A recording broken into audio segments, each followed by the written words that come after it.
Hello Aries! Welcome dito sa aking channel, Kapalaran 888 Aries. Alamin natin kung anong messages, vibration, gabay energy para sa lahat ng Aries. This is general reading. Alamin natin Aries kung anong message na pwedeng makaresonate sa iyo.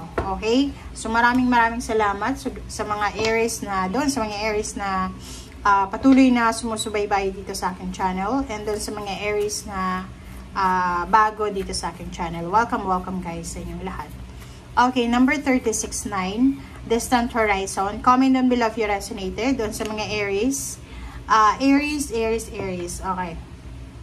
At ang Distant Horizon na to, I just want to congratulate you guys para dito sa Distant Horizon. Kasi yung mga Aries na planong mga ibang bansa, Aries na nasa ibang bansa na OFW ka na, tapos gusto mong lumipat sa mas improvised na bansa, mas mayaman na bansa, or doon sa mga Aries na nasa Pilipinas and you're planning to move to different cities, diba?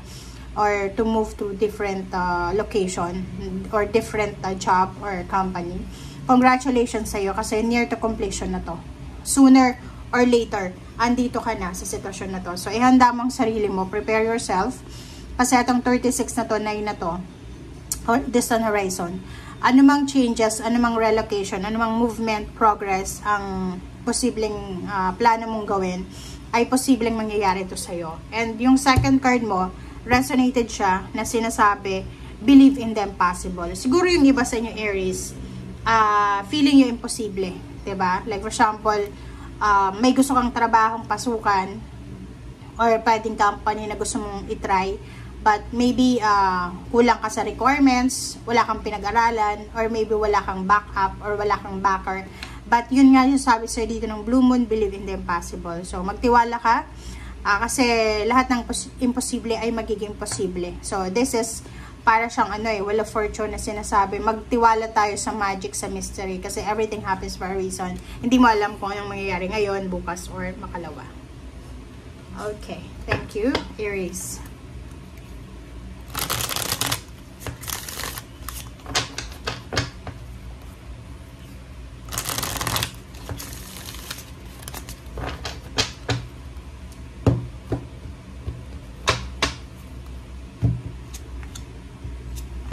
Okay. First two cards tayo, Aries. Two of Cups and Temperance. So, meron ditong mga Aries na maybe you are having an issue or problems with your relationship. So, intimate relationship. Kung may asawa ka, Aries, boyfriend, girlfriend, kailangan yung maging mapasensya sa kanila. Kasi, possible na karelasyon mo ang mag-trigger ng emotion mo. Kumbaga, especially Aries, if you're married to Virgo or Capricorn or Taurus or any fire sign, same sign Aries, Leo, and Sagittarius. Mag-iingat kayo kasi, or kailangan nyo talaga ng sobrang pasensya kasi ang taong to na connected sa'yo, attached sa'yo, ay talagang iti-trigger nyo yung emotion mo. Okay? Parang ang tigas ng ulo na yan, parang sinungaling, medyo narcissistic, or parang manipulator. So, mag-iingat kay Aries kasi yun nga, kailangan mong maging mapasensya kasi pwedeng dalhin ka ng taong yan sa gulo. Or maybe, because of your relationship, because of your attachment or your partnership, collaboration with someone, pwedeng maging magulo ang takbo ng relationship mo or ng buhay mo.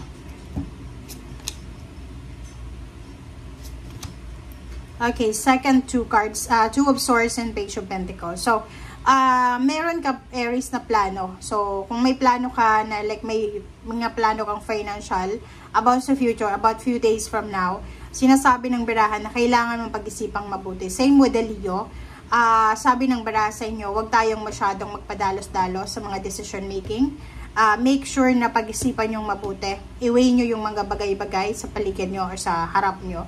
And yung Page of Pentacles, huwag kang masyadong i-invest ng emotion mo sa pera. Like for example, huwag kang masyadong maging hard sa sarili mo. Okay? Like for example, kung ano lang yung naandyan Aries, maging kontento ka. So, huwag kang masyadong maghahangad ng kung ano man na richness or fame or favor, anything na luxurious. Kasi, may kwento tayo dito sa baraha mo na para siyang di ba, yung isang sugarol, yung nagsusugal, may pera na siya, pero sugal pa rin siya ng sugal. So, hindi niya alam yung contentment. Hindi siya makontento. Hindi niya alam sa sarili niya. Bakit ba? Panalo na siya, pero panay sugal pa rin siya. Ano pa ba yung gusto niya? Parang ganun. Okay? So, 3 of Wands, sinasabi ng bala sa'yo dito na kailangan mong maghintay. Kailangan nating maghintay slowly but surely. Huwag tayong masyadong magpapaniwala sa, kumbaga, easy money na yan. Okay? Iwasan mo, Aries, yung pagsusugal. Yung mga bawal, mga illegal na yan. Or kung halimbawa bisyo na bawal or anything na bawal sa batas, bawal sa health, kailangan na iwasan mo yan. If ever man may mga tao sa paligid mo na maging bad influencers, kailangan mong umiwas sa mga taong yan. Okay, next card natin is 8 of Pentacles and 4 of Pentacles. So, dito Aries, sinasabi ng bala sa'yo na if ever may trabaho ka sa ngayon, okay, may trabaho ka, may business ka, or any sources of income, resources, make sure na yung kinikita mo, meron kang naitatabi para sa future mo. Ibig sabihin, if you are working ngayon, or may business ka, basta may sources of income kayo na regular, every month, make sure daw na meron kayong separate na savings para sa future, para sa emergency nyo. Okay? Okay, so these two cards, sinasabi ng bala sa'yo dito na, yun, mayroong isang mabilis na balita ang pwedeng dumating sa'yo, Aries. And yung balitang yan ay pwedeng magbigay sa'yo ng confusion.